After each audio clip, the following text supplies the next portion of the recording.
Hi, it's Sunday morning. சண்டேனாலே பயங்கர குஷியாக இருக்கும். அண்ட் இன்றைக்கி வந்து ப்ராப்பரான ஒரு பிரேக்ஃபாஸ்ட் தான். என்னென்னா இட்லி சிக்கன் குருமா தான் பண்ண போகிறேன். ரொம்ப நாள் ஆச்சு சண்டே வந்து இந்த மாதிரி நான்வெஜ், அதுவும் காலையில் இட்லி சிக்கன் குருமா சாப்பிட்டு ரொம்ப நாள் ஆச்சா. ஸோ அதனால் இன்றைக்கி வந்து பண்ணலாம் அப்படின்னு சொல்லிட்டு இருக்கோம். அண்ட் ஒரு 1/2 kg கிட்ட சிக்கன் வாங்கிட்டு வந்திருந்தோமா. அண்ட் அவர் வந்து நல்லா தூங்கிட்டு இருந்தார். ஸோ ஃபஸ்ட்டு நம்ம பிரேக்ஃபாஸ்ட் முடிச்சுட்டு அப்புறம் எழுப்பலாம் அப்படின்னு சொல்லிட்டு விட்டாச்சு. அண்ட் நான் எப்போவுமே வந்து காலையில் இந்த இட்லி சிக்கன் குருமாலாம் செய்கிறேன் அப்படின்றப்ப ஃபஸ்ட்டு இட்லி ஊற்றி வச்சுருவேன். ஏன்னா எனக்கு என்னமோ அதுதான் பெரிய ப்ராசஸ்ன்ற மாதிரி ஒரு நினைப்பேன். ஸோ அதனால் இட்லி மட்டும் ஊற்றி வச்சுட்டேன்னா அதுக்கப்புறம் சிக்கன் வந்து கொஞ்சம் ஃபாஸ்ட்டாக செஞ்சிடலாம் அப்படின்னு சொல்லிட்டு. அண்ட் நான் பண்ணுற குருமா வந்து என் அத்தைக்கிட்டேருந்து நான் காப்பி பண்ணது. அண்ட் அவங்க வந்து அதில் இந்த மிளகாத்தூள் போடுறது அதெல்லாம் எதுவுமே இருக்காது. வெறும் பச்சை மிளகா மட்டும்தான் அந்த குருமாவில் வந்து போடுவாங்க. பட் என்னுடைய பயங்கரமான வீக்னஸ் அப்படின்ட்டே சொல்லலாம் இந்த சிக்கன் குருமா. ஏன்னா இதுக்கு முன்னாடியெல்லாம் எவ்ரி வீக்கெண்ட் இந்த குருமா வந்து பண்ணிவிடுவோம். பட் இந்த குருமா செய்கிறப்ப எத்தனை இட்லி உள்ளே போகுதுன்னே தெரியாது. அநியாயத்துக்கு வெயிட் கெயின் ஆகுமா. ஸோ அதனாலேயே செய்யாமலே மெயின்டைன் பண்ணிகிட்டு இருந்தேன். ஸோ இப்போ வந்து ரொம்ப கேப் விட்டதால் சரி ஓகே மாதத்துக்கு 2 வாட்டியாச்சும் இதை பண்ணுவோம் அப்படின்னு சொல்லிட்டு இருக்கேன். அண்ட் நான் இப்போ போடுற பச்சை மிளகாவை பார்த்து தயவு செஞ்சு யாரும் என்னை திட்ட வேண்டாம். ஏன்னா இந்த குருமாவில் வேறு எதுவுமே சேர்க்க போகிறது இல்லைங்க, வெறும் பச்சை மிளகா மட்டும்தான்.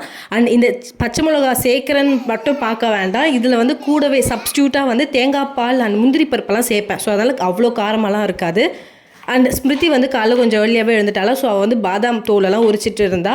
மோஸ்ட்லி காலைல எழுந்ததும் ஆளுக்கு 3 பாதாம் சாப்பிடுவோம். அந்த ஒரு விஷயத்தை தான் கன்சிஸ்டண்ட்டாக இப்போதைக்கு பண்ணிகிட்ருக்கேன். ஸோ இந்த குருமா வந்து எப்படி வைக்கணும் அப்படின்னு பார்த்தீங்கன்னா, ஃபஸ்ட்டு வந்து ஒரு கடாயில் வந்து பச்சை மிளகா காரத்துக்கு ஏற்ற அளவுக்கு கொஞ்சம் அதிகமாகவே சேர்த்துக்கோங்க. அதுக்கப்புறம் ஒரு 3 வெங்காயம், ஒரு தக்காளி, அதாவது வந்து பெருசாக இருந்தால் 1, சின்னதாக இருந்தால் 2 தக்காளி மாதிரி எடுத்துக்கணும். இதை வந்து எண்ணெய் ஊற்றிட்டு நல்லா வந்து வதக்கிக்க வேண்டியது தான். அண்ட் இஞ்சி பூண்டு பேஸ்ட், நான் வந்து இஞ்சி பூண்டு வந்து கொஞ்சம் அரைச்சி வச்சுருந்தேன். பட் இந்த மாதிரி எனக்கு டைம் கன்ஸ்ட்ரெயின்காக வந்து சம்டைம்ஸ் இந்த மாதிரி தான் பேஸ்ட்டாக தான் வந்து வாங்கி யூஸ் பண்ணிகிட்ருக்கேன்னா. ஸோ அதனால் அந்த இஞ்சி பூண்டு பேஸ்ட்டை சேர்த்துட்டு நல்லா நல்லா வதக்கி விடணும். லைக் அந்த கண்ணாடி பதம் வரணும் வெங்காயம்.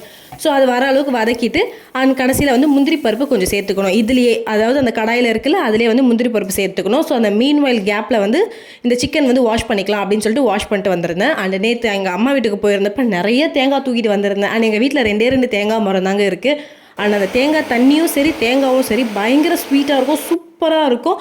அண்ட் உடைக்கிறதே ரொம்ப கஷ்டமாக இருக்கும். ஸோ அந்த தேங்காய் தான் வந்து யூஸ் பண்ணியிருந்தேன். பட் அன்றைக்கி குழம்பு நிஜமாவே சூப்பராக வந்துருந்துச்சு. ஏன்னா இந்த குழம்பு வந்து இந்த குருமா வந்து நல்லா வரணும் அப்படின்னா வந்து தேங்காவை ஃப்ரெஷ்ஷாக உடைக்கணும். அந்த தேங்காயோட டேஸ்ட்டு நல்லா இருந்துச்சுன்னா குழம்போட டேஸ்ட்டு நல்லாயிருக்கும். இப்படி தான் வந்து வைப்பேன்.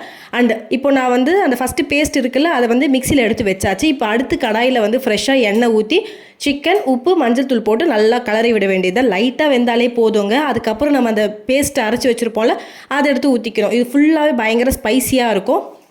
உப்பு வந்து தேவையான அளவுக்கு வந்து ஊற்றிக்க வேண்டியது, போட்டுக்க வேண்டியது தான். அண்ட் இது நல்லா வதங்கணும். எந்த அளவுக்குனா சிக்கன் வந்து ஓரளவுக்கு ஒரு 90% கிட்ட நல்லா வேகணும், ஓகேவா. அதுக்கப்புறம் வந்து போயிட்டு அந்த தேங்காய் பாலையுமே எடுத்துகிட்டு வந்து ஊற்ற வேண்டியது தான். மீன்வைல் வந்து நான் யூஸ் பண்ண கடாய் ரொம்ப குட்டியாக இருந்துச்சா. ஸோ அதனால் என்கிட்ட இருக்கிறதுலே ஒரு பெரிய கடாயாக தான் வந்து மாற்றி வச்சுருந்தேன். ஸோ ஃபைனலி அந்த தேங்காய் பாலை ஊற்றிட்டு நல்லா கை விடாமல் கலக்கணும்னா பக்காவான சிக்கன் குருமா ரெடி. சூப்பராக சாப்பிட்டு முடிச்சாச்சு. வயிறு ஃபுல்லாக சாப்பிட்டுட்டு அண்ட் அதுக்கு மேலே கொஞ்சம் டீயை ஊற்றுவோம் அப்படின்னு சொல்லிட்டு டீயுமே போட்டு குடிச்சாச்சு. அண்ட் இன்றைக்கி வந்து women's day. So nothing special, ஹாப்பியாக எப்பவும் போல் போச்சு. அண்ட் இந்த விமென்ஸ் டேயில் நான் வந்து ஒரு விஷயத்தை வந்து ரெஜிஸ்டர் பண்ணணும் அப்படின்னு நினைக்கிறேன். அப்படின்னா என்னென்னா, நம்ம வந்து பெருசாக போய் பயங்கரமாக போராடி பயங்கர மோட்டிவேட் ஆகி டெய்லி வேலைக்கு போகிறது அதெல்லாம் கிடையாதுங்க. உங்களுக்கு பிடிச்ச ஒரு விஷயத்துக்காக நீங்கள் டைம் ஸ்பெண்ட் பண்ணுறீங்க அப்படின்னாலே அது பெரிய ஃப்ரீடம் தான்.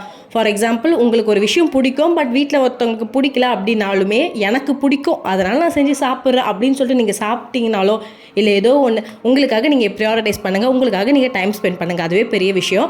அண்ட் இன்றைக்கி சண்டே தலை குளிக்கலாம் அப்படின்னு சொல்லிட்டு எண்ணெயெல்லாம் வச்சுருந்தேன்னா அதுக்கப்புறம் தான் வெளியில் போக வேண்டிய வேலை இருந்துச்சு. ரொம்ப டைம் ஆகிடுச்சு. ஸோ துணியெல்லாம் காய போடணும் அப்படின்னு சொல்லிட்டு அப்படியே எண்ணெய் வச்ச மண்டையோடவே அப்படியே கிளம்பியாச்சு. நான் எப்பவுமே வீட்டில் இருந்தாலும் சரி வெளியில் போனாலும் சரி இப்படி தான் கிளம்புவேன். ஃபஸ்ட்டு மாய்ஸ்சரைசர் போட்டுப்பேன், அதுக்கு மேலே சன்ஸ்க்ரீன் போட்டு வச்சுட்டு லிப்ஸ்டிக் மறக்காமல் லிப்ஸ்டிக் போட்டுட்டு கிளம்பிட வேண்டியதுதான். ஸோ அதுக்கப்புறம் நானும் அவரும் மேலே போய் பயங்கர வெயில், பயங்கர மண்டையை பொழக்கிற அளவுக்கு வெயில். ஸோ துணியெல்லாம் போட்டுட்டு அதுக்கப்புறம் நாங்கள் போத்தீஸ்க்கு கிளம்பியாச்சு ஷாப்பிங்காக. இந்த மந்த் எனக்கு முக்கியமான நிறைய ஈவெண்ட்டெல்லாம் இருக்குது. என்னென்னா, ஃபஸ்ட்டு வந்து ஸ்மிருதிக்கு இந்த மாதம் தான் ஆனுவல் டே, அதுக்கப்புறம் அவளோட பர்த்டேலாம் வருதா. ஸோ இன்றைக்கி வந்து நாங்கள் பர்த்டேக்கு தான் ஷாப்பிங் பண்ண போகிறோம். அண்ட் அடுத்த மாதம் என் தங்கச்சியோட வெட்டிங்கெல்லாம் இருக்குது. ஸோ நிறைய ஷாப்பிங்காக தான் வரப்போகுதுன்னு நினைக்கிறேன். அண்ட் நாங்கள் போனது வந்து குரோம்பேட்டில் இருக்கிற போத்தீஸ்க்கு தான் வந்து போயிருந்தோம். எனக்கு மட்டும் இந்த கடைக்கு போகிறது ஓகே கிடையாது. பிகாஸ் போத்தீஸில் பயங்கர காஸ்ட்லியாக இருக்கும் அப்படின்றது, ஏன்னா துணி ஆவரேஜாக இருக்கும், பட் ரேட் ரொம்ப அதிகமாக இருக்குமே அப்படின்னு சொல்லிட்டு தான் போயிருந்தோம். பட் நாங்கள் ரொம்பலாம் டைம் எடுத்துக்கல. போன ஒரு 10 நிமிஷத்துக்கெல்லாம் இதுதான் ட்ரெஸ் அப்படின்னு சொல்லிட்டு சூஸ் பண்ணியாச்சு. இது வந்து ஒரு ஃப்ராக் மாதிரி இருந்துச்சுங்க. கீழே வந்து பேண்ட் இருந்துச்சு, பட் பேண்ட் போட போகிறது கிடையாது. வெறும் ஃப்ராக் மட்டும் யூஸ் பண்ணிக்கலாம். இது இன்னும் கொஞ்சம் பாப்பா வளர்ந்துட்டால்னா பேண்ட் போட்டு யூஸ் பண்ணிக்கலாம் அப்படின்னு சொல்லிட்டு. பட் எனக்கு இந்த டாப் ரொம்ப பிடிச்சிருந்துச்சு. அவங்க அப்பா தான் சூஸ் பண்ணியிருந்தாரு. அண்ட் ஆல்சோ அங்கே இருந்த ஃப்ராக் எல்லாமே அழகாக இருந்துச்சு. ஸோ கண்டிப்பாக மாதத்துக்கு ஒரு வாட்டியாச்சும் வந்து ஸ்மிருதிக்கு இங்கே ட்ரெஸ் எடுத்துக்கணும் அப்படின்னு சொல்லிட்டு இருக்கேன். அண்ட் இதுதான் ஸ்மிருதியோட பர்த்டே ட்ரெஸ்ஸு. அண்ட் அங்கே வந்து ஷாப்பிங் முடிச்சுட்டு அதுக்கப்புறம் புகாரி ஹோட்டலுக்கு போயிருந்தோம். இதுக்கு முன்னாடி நிறைய வாட்டி புகாரி ஹோட்டல் போகணும்னு நினச்சிருந்தோம், பட் போகாமல் இருந்தோமா. ஃபஸ்ட் டைம் வந்து போயிருந்தோம், பட் அவ்வளோலாம் பசிக்கல. ஸோ அதனால் ஒரே ஒரு சிக்கன் 65 பிரியாணி அண்ட் கூடவே வந்து ஒரு சூப் ஆர்டர் பண்ணியிருந்தோம். அது க்ரீமி சிக்கன் சூப் மாதிரி ஒன்று ஆர்டர் பண்ணியிருந்தோம். ரொம்ப மைல்டாக நல்லா இருந்துச்சு. அண்ட் அந்த ஹோட்டலில் எதுவுமே ரொம்ப ஸ்பைசியெல்லாம் கிடையாது. அதனாலேயும் என்னமோ தெரியல, ஏன்னா எங்களுக்கு நார்மலாக ரொம்ப காரமாக சாப்பிட்டுட்டு இந்த பிரியாணி சாப்பிட்றப்ப கொஞ்சம் மைல்டாக இருந்த மாதிரி இருந்துச்சு. அண்ட் பிரியாணியோட குவான்டிட்டி ரொம்ப அதிகங்க. எந்த அளவுக்குனா சிக்கன் 65 பிரியாணி ஆர்டர் பண்ணியிருந்தோம். அந்த பிரியாணி எங்கள் 3 பேருக்கும் வயிறு ஃபில் ஆகிற அளவுக்கு இருந்துச்சு அந்த பிரியாணி. அண்ட் 2 பீஸ் தான் வச்சுருந்தாங்க, பட் அந்த 2 பீஸுமே நல்லா பெரிய பீஸாக தான் இருந்துச்சு. அண்ட் சூப்பராக சாப்பிட்டு முடிச்சு வீட்டுக்கு வந்து சேர்ந்தாச்சு. அண்ட் இதுதான் வந்து என்னுடைய சண்டே விலாக்.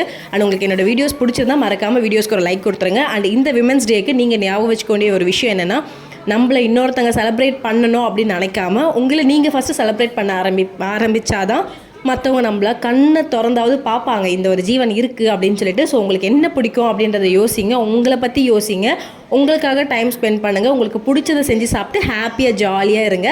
ஸோ லைஃப் வந்து ரொம்ப குட்டி. ஸோ அதை முதல்ல ஞாபகம் வச்சுக்கோங்க. அண்ட் உங்களுக்கு என்னோடய விளாக்ஸ் எல்லாம் பார்க்கணும் அப்படின்னா சேனலை சப்ஸ்கிரைப் பண்ணிக்கோங்க. அப்போ தான் வந்து நான் போடுற விளாக்ஸ் வந்து உங்களை வந்து ரீச் பண்ணும். ஸோ சூப்பராக சாப்பிட்டு முடிச்சு இடத்த காலி பண்ணியாச்சு. நெக்ஸ்ட் மீட் பண்ணலாம். Until then it's bye from Preethi.